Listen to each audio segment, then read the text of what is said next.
Die oomblik toe hulle dit doen, is daar 'n volgende profesie wat vervul word in die gees, wat sê daar sal 'n stem en 'n kind uit Egipte uitkom en hy sal die heerser wees oor alle nasies.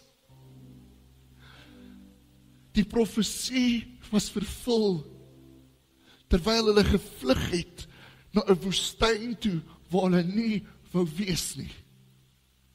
En ek vir jou gees bemoedig vanoggend.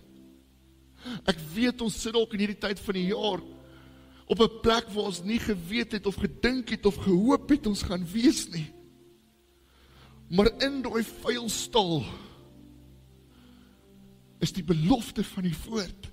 Ek gaan my Messias ontmoet. In daai woestyn is die profesie wat sê, hier gaan 'n heerskappy kom in jou lewe.